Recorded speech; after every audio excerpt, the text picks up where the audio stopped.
Dear students, abstract algebra के group topic को हम लोग डिस्कस कर रहे थे लास्ट लेक्चर में। आगे बढ़ते हैं इसी को कंटिन्यू करते हुए। अब हम ग्रुप का एक इम्पोर्टेंट टॉपिक देखेंगे। And what is the topic? Order of an element in a group. Okay, ये काफ़ी इंपॉर्टेंट टॉपिक है और इस पे आईआईटी जैम में, बीएससी में, एमएससी में, नेट में, गेट में आपके काफ़ी क्वेश्चंस राइज करते हैं। सो देखते हैं इसको। Order of an element in a group, यानी कि ग्रुप में किसी भी एलिमेंट का ऑर्डर क्या होता है। ओके, देखते हैं डेफिनेशन क्या है इसकी। Let G star be a group and a belongs to G be an arbitrary element in G. Okay, हमने अज्यूम कर लिया है जी स्टार कोई ग्रुप है और उसका एक आर्बिटरी एलिमेंट हमने मान लिया है ए बिलोंग्स टू जी।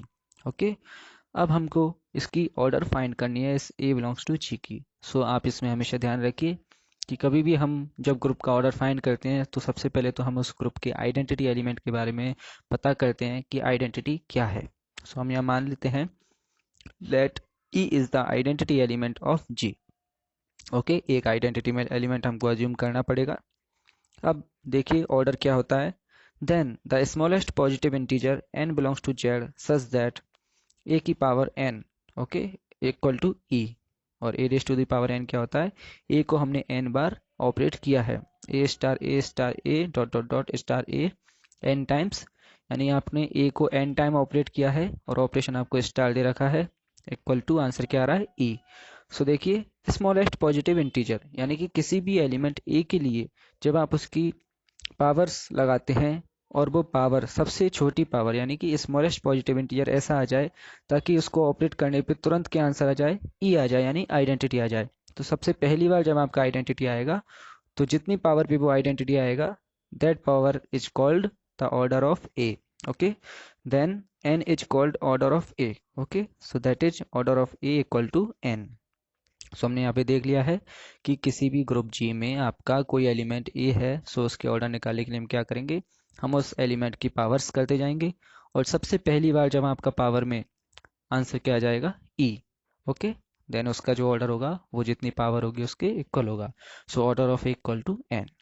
ओके, एक नोट है, if there does not exist such integer then order of a equal to infinite. Okay, यानी कि यदि आपके पास आप इस एलिमेंट की ऑर्डर की जो है चेक कर रहे हो और आप इसका जो पावर है वो लगाते जा रहे हो लेकिन आपका आइडेंटिटी कभी नहीं आ रहा है, यानी कि आपका ऐसा कोई भी पॉजिटिव इंटीजर नहीं है ताकि आपका ये आइडेंटिटी आ जाए, तो ऐसा यदि एग्जिस्ट नहीं कर रहा है देन उसके ऑर्डर को हम क्या मानेंगे? Infinite. Okay, then order of a equal to infinite. और देखते हैं एक और यहाँ पे मैंने स्टार करके ये लिख रखा है, ये भी इंपॉर्टेंट पॉइंट है। If in a group G star, यानी कि किसी ग्रुप जी स्टार में a raise to the power m equal to e, आपको यदि किसी भी ग्रुप में a raise to the power m equal to identity है देन हम उसका मतलब क्या निकालते हैं? Order of a is less than equal to m. Okay, इसका मतलब होता है कि आपका जो ए का ऑर्डर है वो एम से लेस देन इक्वल टू होगा। और वो क्यों होगा? Because order of a is the smallest positive integer. क्योंकि हम जानते हैं, देखो, जो ऑर्डर होगा वो ऑर्डर का मतलब क्या होता है कि उस एलिमेंट की आप पावर करो और आइडेंटिटी आ जाए। अब यहाँ पे आपको दे रखा है कि a raise to the power m equal to identity. इसका मतलब ये है जो ऑर्डर होगा वो या तो एम होगा या एम से कम होगा, कभी भी इससे ज़्यादा नहीं होगा। ओके, बिकॉज जो ऑर्डर है वो स्मॉलेस्ट पॉजिटिव इंटीजर है। ओके, तो ये तो हुआ इसका बेसिक्स थ्योरी। एग्जाम्पल के थ्रू आपको ये और अच्छे से समझ में आ जाएगा। सो देखिए यदि आपको डेफिनेशन से मतलब समझ में नहीं आया है तो यहाँ पे एग्जाम्पल से आपको ये क्लियर हो जाएगा। एग्जाम्पल हम यहाँ पे देखते हैं। आपको एक ग्रुप दिया हुआ है और ग्रुप में 4 एलिमेंट्स दिए गए हैं, 1 -1 आयोटा माइनस आयोटा। और यहाँ पे आपको जो कंपोजिशन है वो दे रखा है मल्टीप्लिकेशन ऑफ कॉम्प्लेक्स नंबर्स यानी इनटू मल्टीप्लाई दे रखा है। ये आपको एक ग्रुप गिवन है। Since we know that 1 is the identity element. Okay, हम सभी जानते हैं कि भाई मल्टीप्लिकेशन जब आपका होता है तो उसमें आइडेंटिटी एलिमेंट क्या होता है? 1। ओके, और दूसरी चीज़ आपको ये भी पता है कि जो आइडेंटिटी होता है, आइडेंटिटी एलिमेंट का ऑर्डर हमेशा क्या होता है? 1 होता है। So order of 1 equal to 1।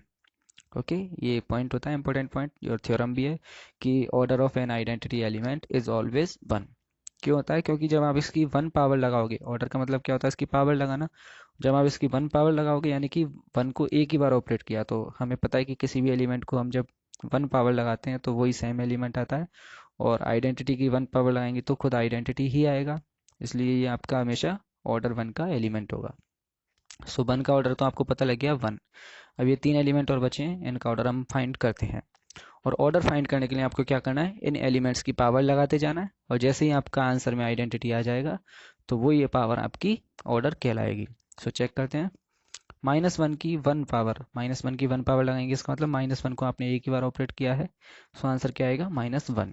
इसी तरह से -1 की 2 पावर का मतलब क्या हो गया, -1 को आपने 2 बार ऑपरेट किया है और ऑपरेशन दिया गया है आपको सिंपल मल्टीप्लाई।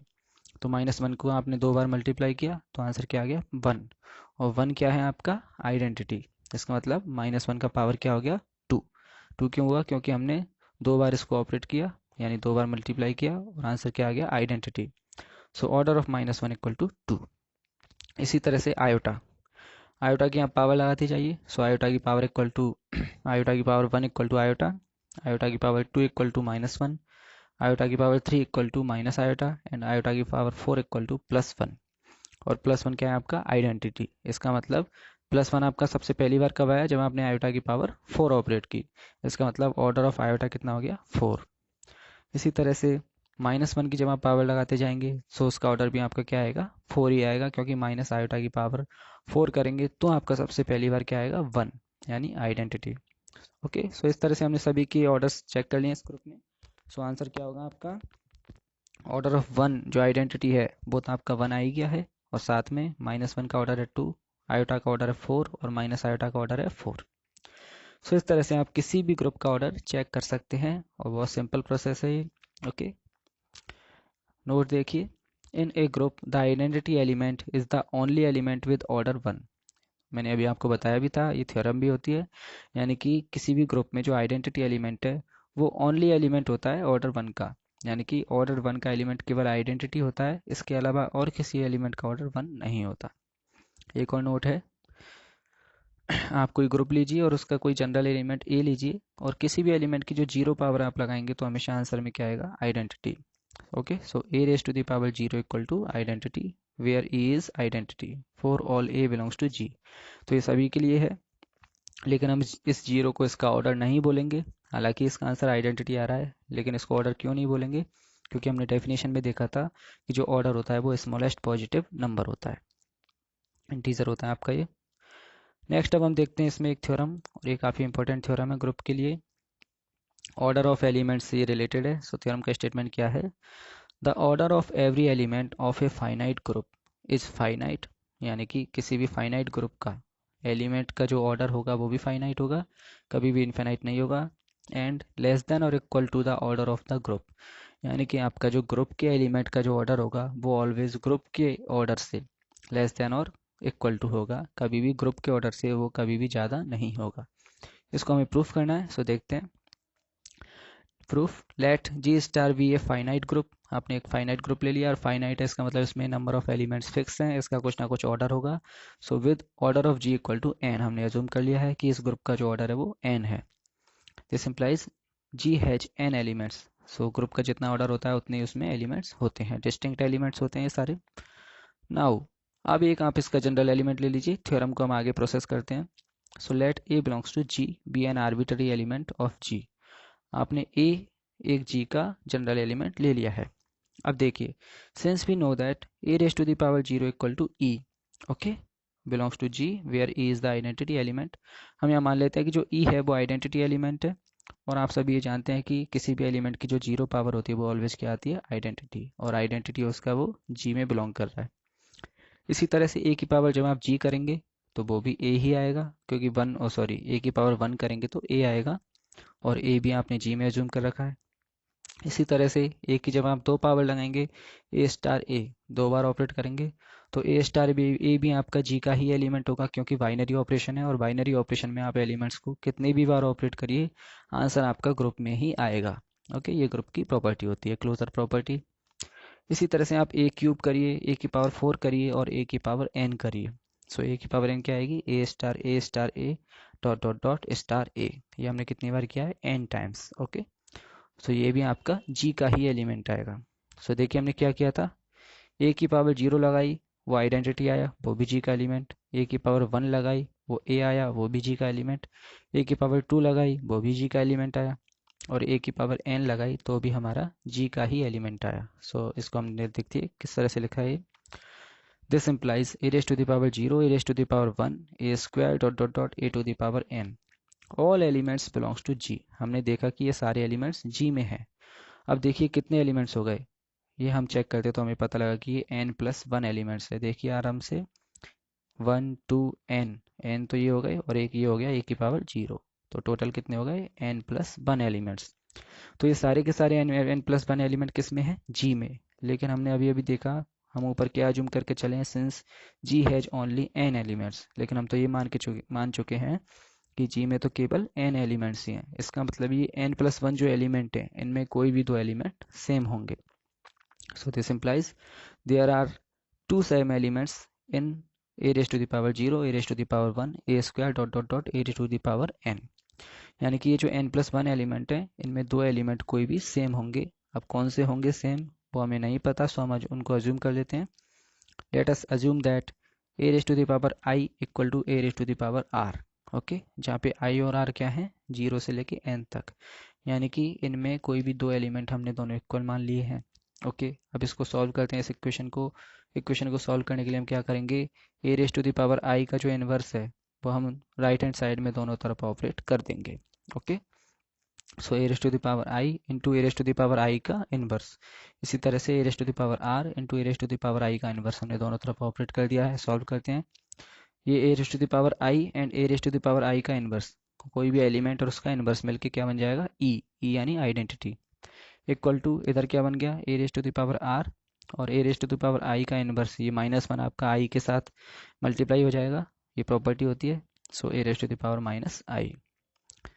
फिर से और इसको नेक्स्ट देखते हैं, इधर तो ई है same, equal to a raise to the power, ये आपकी पावर्स हैं वो ऐड हो जाएंगी यानी r-i, वेयर, अब देखिए r-i, जो i और r हैं आपके वो दोनों 0 से बड़े हैं और n से छोटे हैं। इसका मतलब r-i भी आपका 0 से बड़ा होगा और n से छोटा होगा।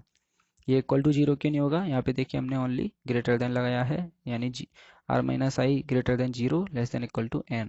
ये 0 के इक्वल क्यों नहीं होगा, बिकॉज हम i और r को डिफरेंट डिफरेंट मान के चले हैं। सो ये दोनों इक्वल नहीं होंगे तो 0 भी नहीं होगा r-i। इसका मतलब देखिए क्या आ गया, इसको हमने इक्वेशन नंबर 1 अज्यूम कर लिया है। From equation number 1 a raise to the power r-i equal to e, यानी किसी भी एलिमेंट की कोई पावर है इक्वल टू e दे रखा है, आइडेंटिटी है। और हमने अभी लास्ट नोट में एक देखा था कि जब हम ये इसका ऑर्डर पढ़ रहे थे तो वहाँ पे क्या था कि यदि किसी एलिमेंट की कोई भी पावर e के इक्वल आ जाती है आइडेंटिटी के, देन हम उसका मतलब क्या निकालते हैं, order of a is less than equal to that power, यानी कि order of a is less than equal to r-i।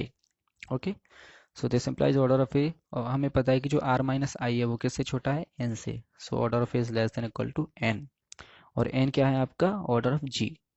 Okay, so order of a is less than equal to order of g। So इस तरह से आपका ये पूरी theorem proof हो जाती है कि order of a is less than equal to order of g, यानी कि किसी भी एलिमेंट का जो ऑर्डर होगा वो ग्रुप के ऑर्डर से ऑलवेज कम या बराबर होगा, कभी भी ग्रुप के ऑर्डर से ज़्यादा नहीं होगा। Okay okay, so thank you so much for watching this video. I hope आप सभी को ये वीडियो पसंद आई होगी। सो आप अच्छे से इनको रिवाइज करिए, नेक्स्ट लेक्चर में मिलते हैं हम लोग।